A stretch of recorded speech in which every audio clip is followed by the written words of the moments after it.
Hello বন্ধুরা, তোমরা সবাই কেমন আছো? আমি তো খুব ভালো আছি, তোমরাও আশা করছি সবাই ভালো আছো। কারণ সত্যি কথা বলতে ভালো থাকাটা এখন খুব দরকার।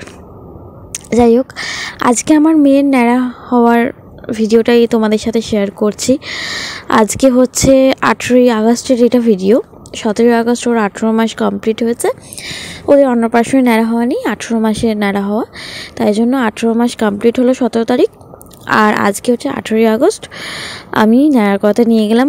আমি ভাবলাম যে ও হয়তো খুব কান্নাকাটি করবে, ও হয়তো চুল কাটতে চাইবে না, বাট ও এতটুকু কাঁদেনি। ও মানে প্রচণ্ডভাবে মানে যে কাটছিল তাকে কোঅপারেট করেছে। মানে ও প্রচণ্ড, বলছি তো প্রত্যেকে মানে সবাই বলছে যে এত ভালো বাচ্চা হয় না, এত ভালো মানে এরকম বাচ্চা, শান্ত বাচ্চা, কাঁদলো না, কিছু করলো না, মানে সবাই ওর নামে সুখ্যাত করছে।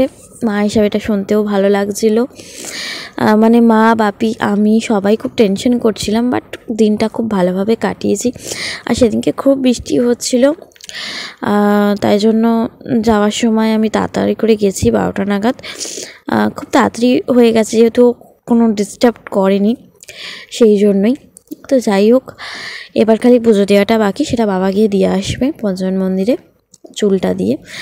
আর ওকে ন্যাড়া হওয়ার পর একটু অন্যরকম দেখতে লাগছে, মানে অন্যরকম মানে কি, আরও বেশি কিউটের ডিব্বা লাগছে। যাই হোক, এটা হচ্ছে ব্যাপার।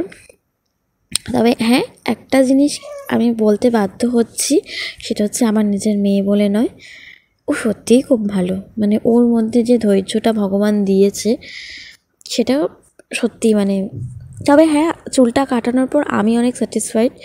মানে কারণ কি, ওর চুল নিয়ে অনেক সমস্যা ছিল, চুল বাঁধে দিত না, আজাতে দিত না।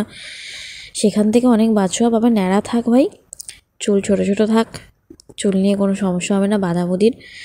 তো যাই হোক, আমি পরে কিছু ফটো অ্যাড করলাম, এসে জোর জবরদস্তি দুটো একটা ফটো তুলেছি। ও ফটো তুলতে একদম ভালোবাসে না, আমি জোর করে তুলি। তো তোমরা ওকে আশীর্বাদ করো, ও যেন অনেক বড় এবং ও যেন অনেক বড় মনের মানুষ হয়।